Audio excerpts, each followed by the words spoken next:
Hello, it's Sunday and it's a very, very hot day here in Maine. So I've been staying inside in the air conditioning and I've been sewing. I decided to make this basket that we got from the Sewers Club subscription box and get it done in time for my son's birthday so I can give it to him on Wednesday and fill it with sardines because that's his favorite. When he was a little boy at Christmas, he said one Christmas, "Mom, do you think you could, instead of putting candy in my stocking, do you think you could put sardines in it?" So that's what we've been doing. That's what we did. He's a sardine lover. All right, so this was the thread, the glide thread that we got in the box. When I went to sew, I realized I already had green that was just like the same, my hair's sticking up, that was pretty appropriately colored for like this for my last project. So I just used that thread that was already in there because I had the bobbin and I had the top thread.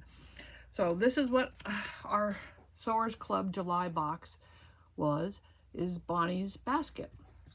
There's two different pictures. There's different fabrics that people got in their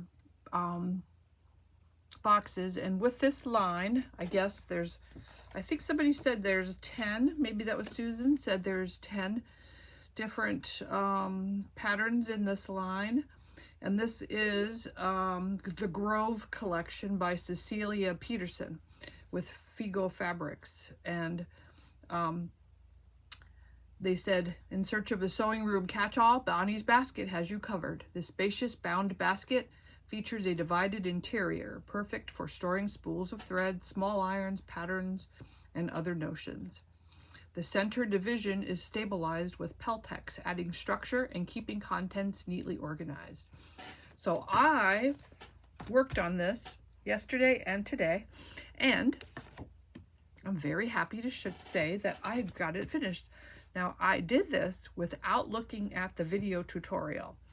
I followed all the instructions, and then at the end, the basket was looking like it wasn't holding together at the lining and the outside exterior were pulling apart a little bit, and so I reread the instructions and I said, oh, it's telling you to sew down up near the top. So I was like, I just want to double check that, make sure I didn't miss a step in the video.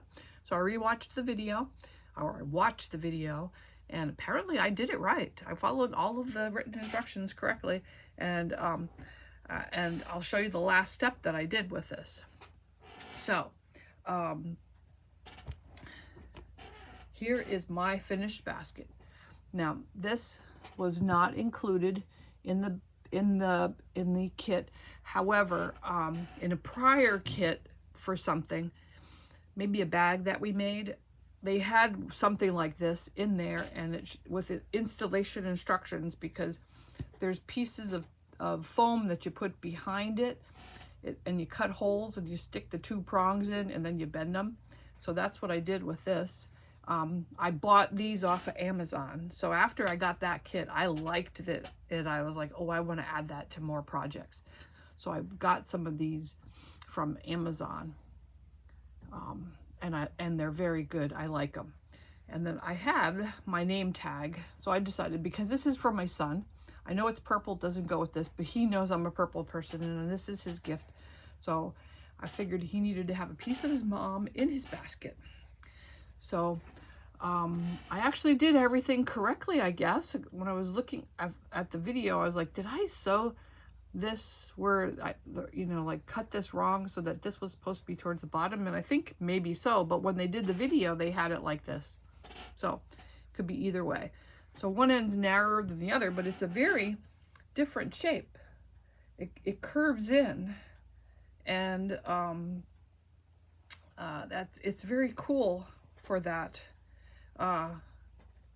So a lot of people got very different fabric combinations. This was mine. The binding on here is 2 inches, which is narrower than my normal binding.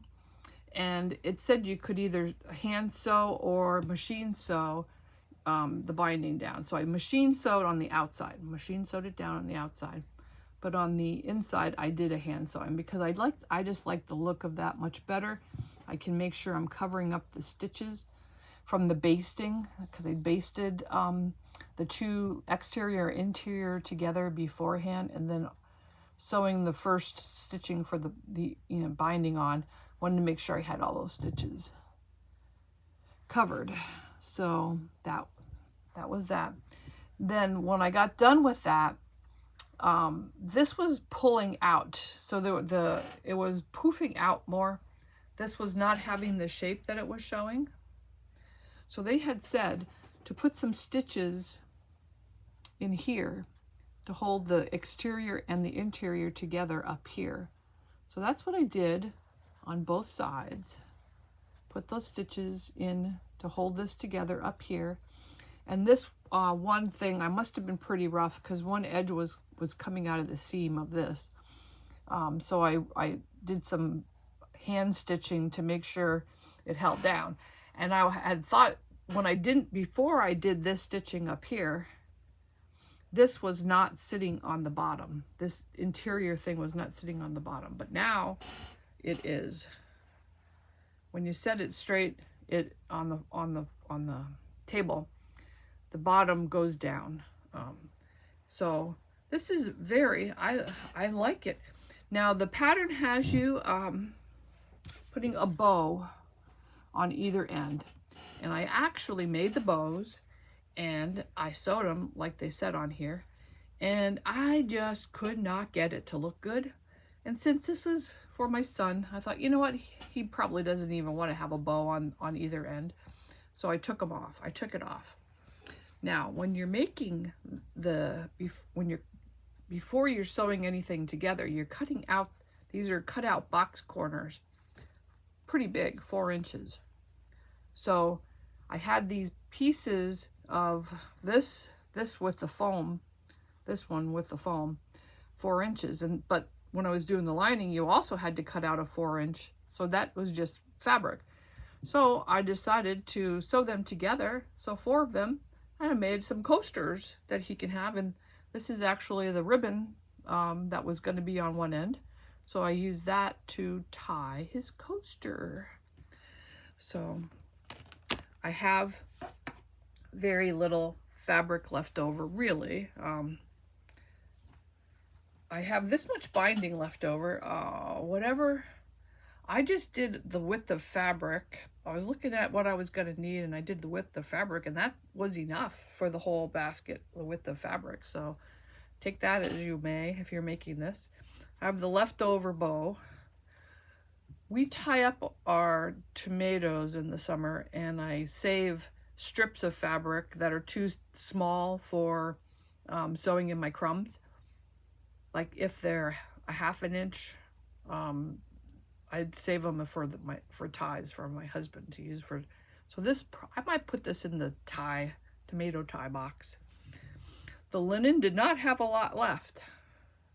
This linen, this one I have a little bit more. So I have this much left of this fabric. So not a lot of scraps, which is good. And I got coasters out of it. That's going to be put in his basket.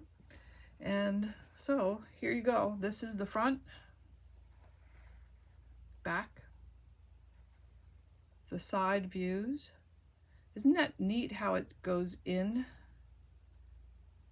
and it curves in here? So this is not square. It's got an angle to it. This center stabilizer piece. And then here's the bottom. Now apparently this is a directional fabric. However, I looked at it and went, oh, this isn't directional, so I just cut it in one piece. If it's directional, you're supposed to cut 2 pieces, which I didn't. So I just made it so that this one, which has more of the directional look to it, was on the front. On the back, I think it looks fine. So there. Okay, that is the completion of the July Sewers Club project. Oh my God. All right. See, I can't. Everything has to stop when I get the Sewers Club project. Oh, one other thing. I have never made a divider going in between anything. So this was absolutely new to me, and I learned a new skill, which I probably will never be able to repeat without looking at these instructions, because you are twisting and turning and things. But I never made one of these a sewn in divider. So it's sewn into either side. I've never ever done that.